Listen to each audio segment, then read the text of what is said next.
Hello and welcome to the channel ensure civil services. मेरा नाम है सौरभ यादव और आज के लेक्चर में हम लोग फिर 10 क्वेश्चन का डिस्कशन करेंगे जो बहुत ही महत्वपूर्ण क्वेश्चन हैं जो आपके एग्ज़ाम में पूछे गए हैं। हम लोग ऑलरेडी 10-10 क्वेश्चन के 4 लेक्चर आज डिस्कस कर चुके हैं। आज 5वां लेक्चर होगा। उसके अलावा हम लोग वर्ल्ड जियोग्राफी से रिलेटेड लोकेशंस का लेक्चर डिस्कस कर चुके हैं। और अगर आपने अभी तक संपूर्ण भारत का भूगोल नहीं देखा है या पूरा वर्ल्ड जियोग्राफी आपने नहीं देखा है तो आप इंश्योर सिविल सर्विसेज के नीचे वीडियोस में जाकर देख सकते हैं, वहाँ पर लेक्चर पड़े हुए हैं। आप अगर अभी तक उत्तर प्रदेश नहीं पढ़े हैं, आप अभी तक बिहार के स्पेशल लेक्चर नहीं देखे हैं तो बिहार का स्पेशल लेक्चर एक लेक्चर आपको दिया जा चुका है। एक लेक्चर और होगा जिसमें पूरा बिहार कंप्लीट हो जाएगा। ठीक है, सबसे पहले देख लेते हैं। कुछ लोगों के कल कमेंट आए थे। कल बहुत लोगों ने कमेंट किया था।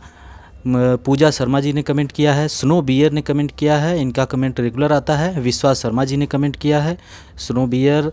विजय कुमार पांडे जी ने कमेंट किया है, कविता गुप्ता जी ने कमेंट किया है, अमन कुमार त्यागी जी ने कमेंट किया है और अफरोज इतराज जी ने कमेंट किया है। और इन्होंने एक कमेंट और किया था कि सर हम बॉय हैं तो हम आपसे सॉरी बोलते हैं। जेनिफर विंजेट जी ने कमेंट किया है, लक्ष्य गुप्ता जी ने कमेंट किया है, देवेंद्र तिवारी जी हैं, अड्डा 365, समीर सिंह, साक्षी चौरसिया, पाखी त्यागी, अड्डा 365, सीलू सिंह, साक्षी चौरसिया, योगेश प्रताप सिंह तोमर। तो इन लोगों के कल कमेंट आए थे। एक लोगों के कमेंट को हम लोग देखते हैं जिन्होंने सभी क्वेश्चन का जवाब दिया है। हम कमेंट लेते हैं। हम अमन कुमार त्यागी जी के कमेंट को ले रहे हैं। इसमें इन्होंने लिखा है कि सिंधु नदी नंगा पर्वत और कैलाश रेंज के बीच से निकलती है। दूसरा क्वेश्चन था कामेरून की कैपिटल है याओंडे, ब्रुनेई की कैपिटल है बंदर शेरी बेगावन, सहरिया जनजाति ललितपुर में पाई जाती है, यूरेनियम उत्तर प्रदेश के ललितपुर में पाया जाता है। मुंडा विद्रोह जो हुआ था 1899 से 1900 में हुआ था। संथाल विद्रोह हुआ था 1855-56 में हुआ है। चांद भैरव सिद्धू कानू झारखंड में। सन्यासी विद्रोह 1760 से 1800 पश्चिम बंगाल में। और आनंद मठ बुक जो है कि बंकिम चंद्र चटर्जी नहीं चट्टोपाध्याय जी हैं। और वैल्यू ऑफ जी का मान जो होता है 1.6.25 होता है। कहाँ पर?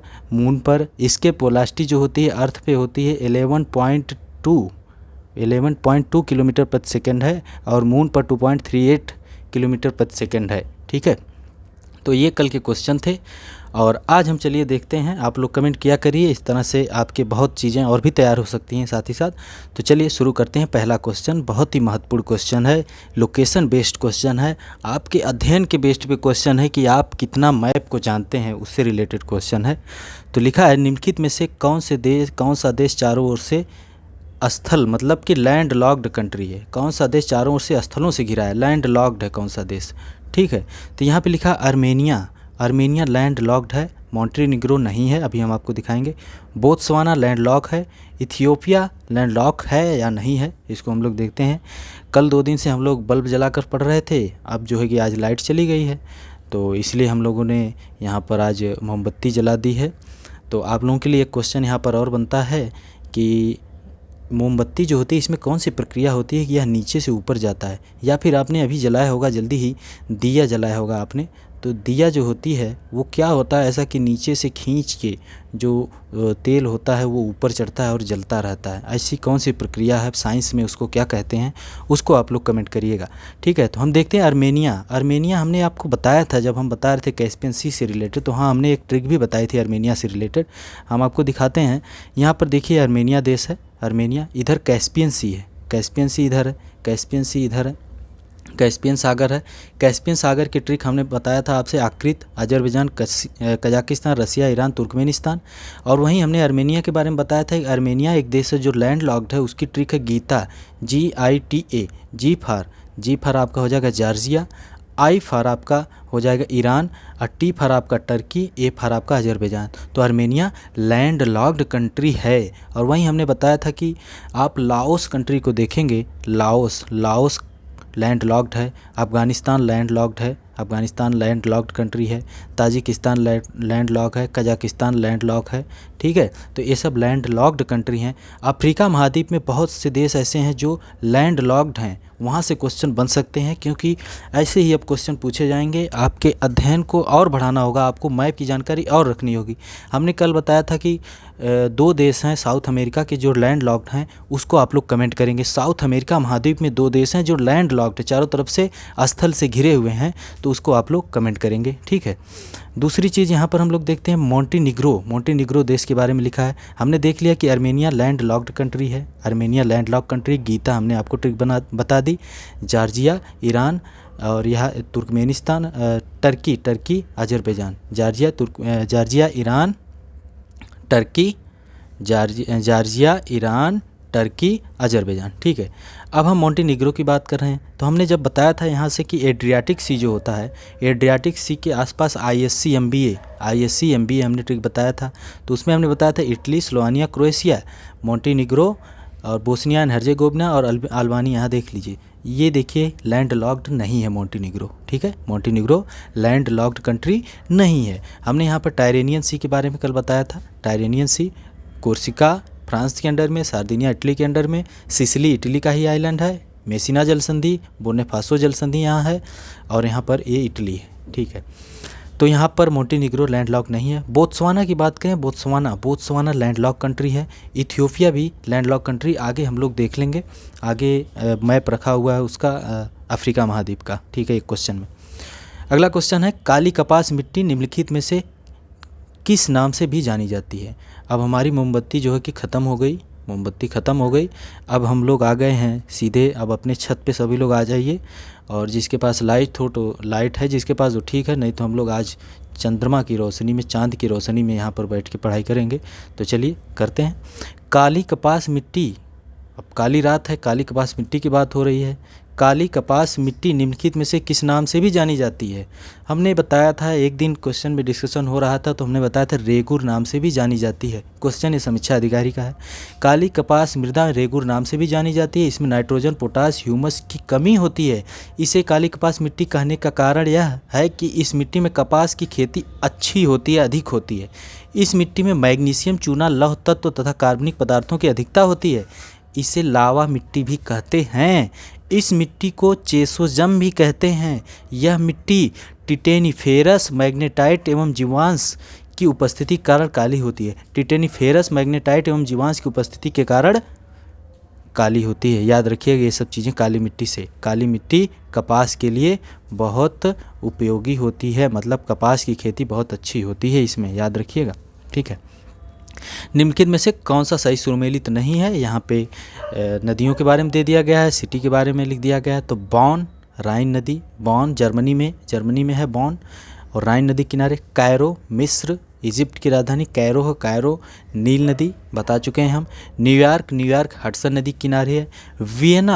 वियना ऑस्ट्रिया की राजधानी क्या है, ऑस्ट्रिया की राजधानी क्या है, वियना जो है कि वोल्गा नदी नहीं है। यूरोप की सबसे बड़ी नदी कौन सी है, ये आप लोग कमेंट करेंगे। वियना जो है वोल्गा नहीं, डेन्यूब नदी के किनारे है। ऑस्ट्रिया की राजधानी, वियना जो है डेन्यूब नदी किनारे है। डेन्यूब ऐसी नदी है, जर्मनी के ब्लैक फॉरेस्ट माउंटेन से निकलती है। ये देखिए यहाँ से निकलती है और 5 देशों की राजधानियों से होकर जाती है, और काले सागर में, ब्लैक सी में जाके गिर जाती है। तो वियना नदी जो है कौन से 5, एक तो आपको पता ही हो गया वियना, तो 4 और कौन से देश हैं और कौन सी राजधानियां उनकी जहां से होकर जाती है, ये आप लोग कमेंट करेंगे। कौन कौन सी राजधानियां हैं कि वहां से होकर जाती है।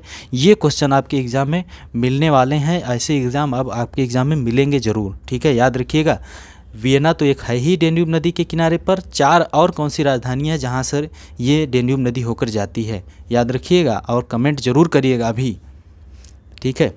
इनमें से कौन सा दर्रा पश्चिमी घाट पर्वत श्रृंखला में नहीं है। कौन सा दर्रा मतलब पास होता है, पासेस, जो कि कौन सा दर्रा पश्चिमी घाट पर्वत श्रृंखला में नहीं है, पश्चिमी घाट में नहीं है, वेस्टर्न घाट में नहीं है। हमने एक बार कोई लेक्चर था शायद संपूर्ण भारत के भूगोल में, हमने बताया था कि एक ट्रिक है TBPS, दक्षिण भारत के दर्रे हैं।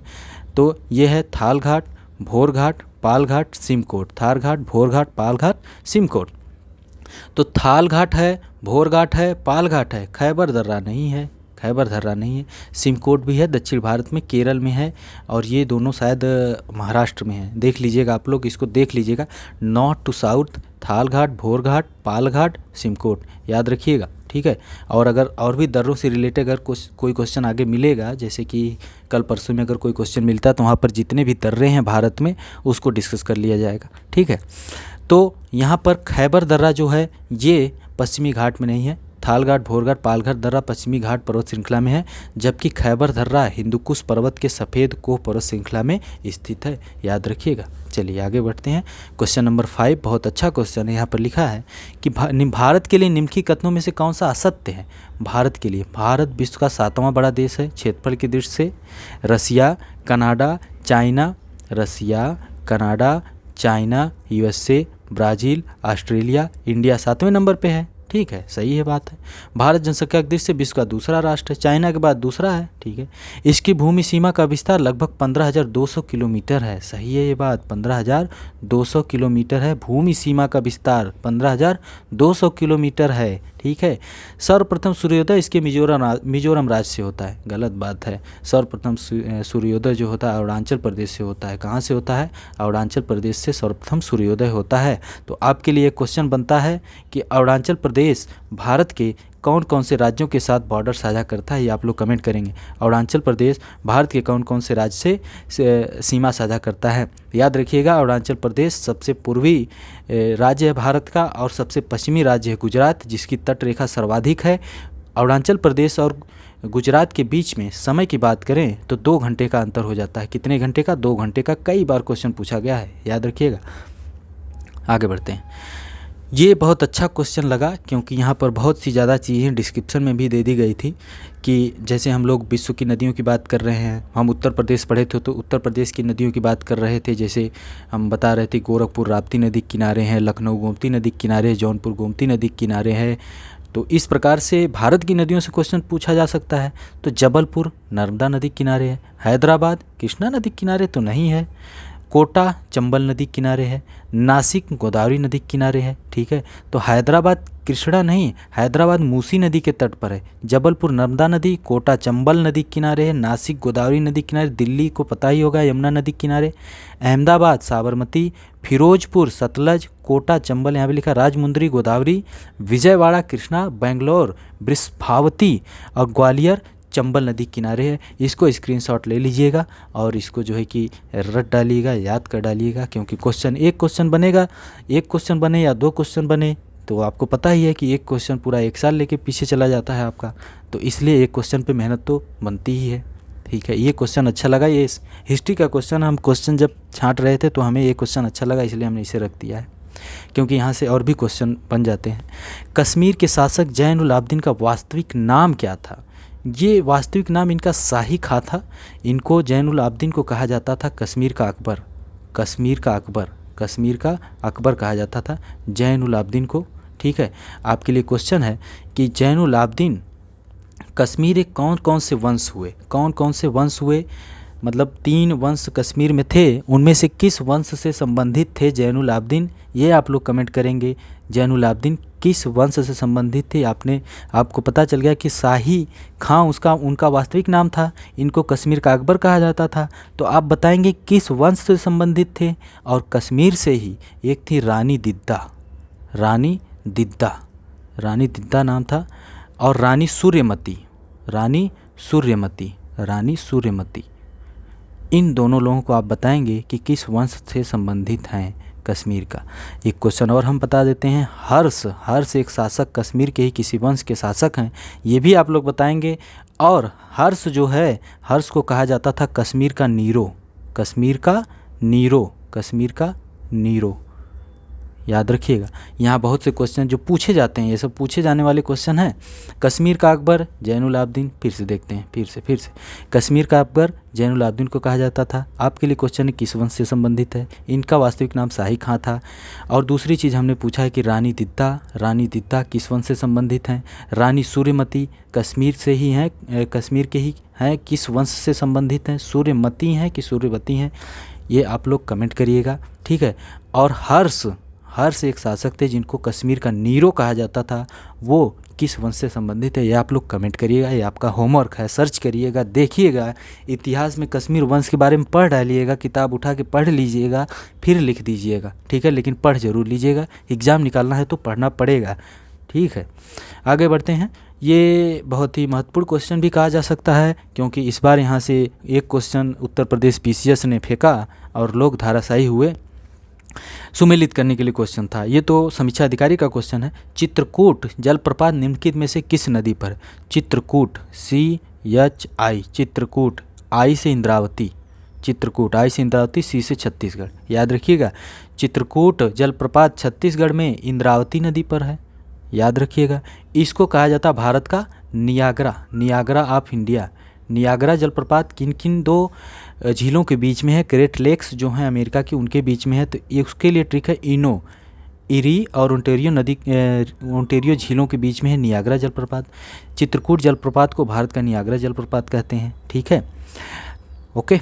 छत्तीसगढ़ में स्थित है। भारत का सबसे ऊंचा जलप्रपात कुंचिकल जलप्रपात है। कुंचिकल, कुंचिकल किस नदी पे है? कुंचिकल किस नदी पर है?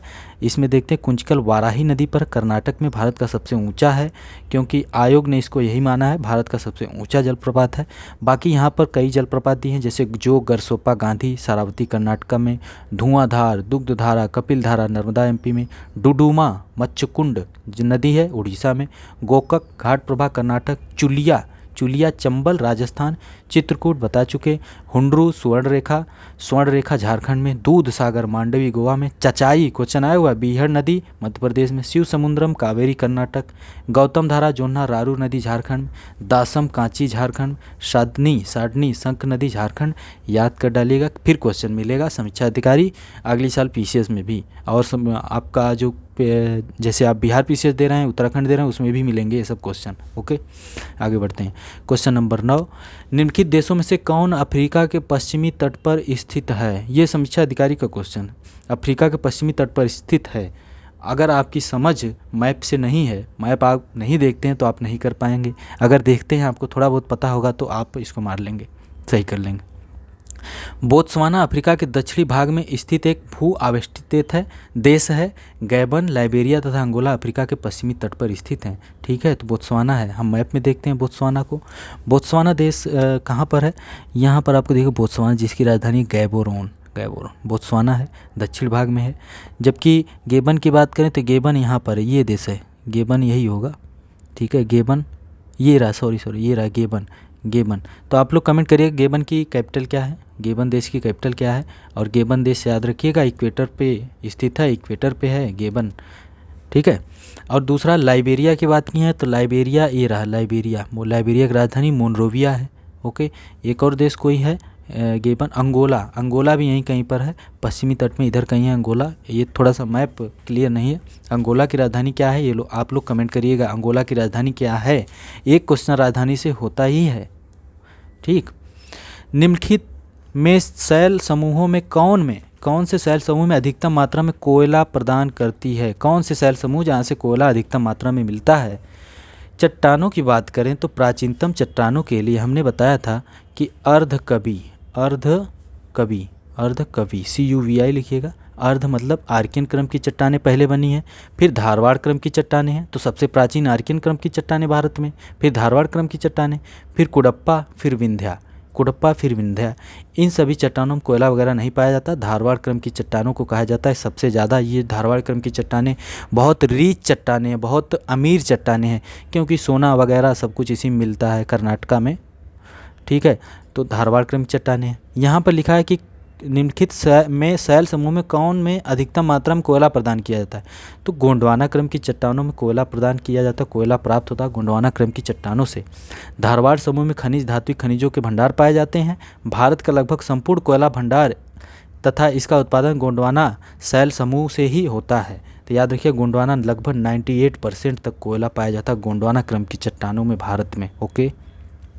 और भारत में बिटुमिनस टाइप का कोयला सर्वाधिक पाया जाता है, बिटुमिनस, याद रखिए बिटुमिनस। भारत में एंथ्रासाइट कोयला सिर्फ एक जगह पाया जाता है। ये आप लोग कमेंट करेंगे कहाँ पर पाया जाता है। कोयले के प्रकार की बात करें तो सबसे पहले सबसे ख़राब क्वालिटी कोयला पीत होता है, फिर लिग्नाइट होता है, पीट लिग्नाइट। फिर उसके बाद बिटुमिनस का नंबर आता है जो भारत में सर्वाधिक पाया जाता है। भारत में 98% बिटुमिनस पाया जाता है जो गोंडवाना क्रम की चट्टान में पाया जाता है। और एंथ्रासाइट कहाँ पाया जाता है ये आप लोग कमेंट करेंगे, ठीक है। तो यहाँ पर हो गया। तो हमने बताया अर्धकवि, प्राचीनतम चट्टानों से अर्धकवि हमने बताया, आर्कियन, धारवाड़, कुडप्पा, विंध्या। ये अर्धकवि है। एक होते हैं आसुकवि, ठीक है, आसुकवि जो मतलब तुरंत कविताएं करते हैं। आपके हिंदी में आता है कि तुरंत कविताएं करते हैं, लेकिन एकाध हमारे आसपास भी एकाध कवि रहते हैं जो लोग कविताएं जब करते हैं तो रौद्र रस की प्राप्ति होती है। रौद्र रस की, तुरंत जब कविताएं करते हैं तो रौद्र रस की प्राप्ति होती है। और रौद्र रस का अस्थाई भाव होता है क्रोध। अस्थाई भाव क्या होता है? क्रोध। मतलब रस की प्राप्ति बहुत कम ही होती है। कुछ कवि तो ऐसे कवि होते हैं जैसे कि इतना ज़्यादा लिख देते हैं, जैसे किसी कवि ने ही लिखा है कि चाँद के पार चलो, चाँद के पार जाएंगे, चाँद के पार चलो। और कुछ कवि तो ऐसा सॉन्ग लिख देते हैं कि जैसे चेहरा कमल है, नहीं एक गाना है ऐसे, चेहरा कमल है, ऐसे कुछ है, याद नहीं आ रहा है। उसके अलावा कि तुम जो कह दो तो चाँद तारों को तोड़ लाऊंगा मैं। लो, चाँद तारों को तोड़ लाएंगे, ये लगा के गए थे।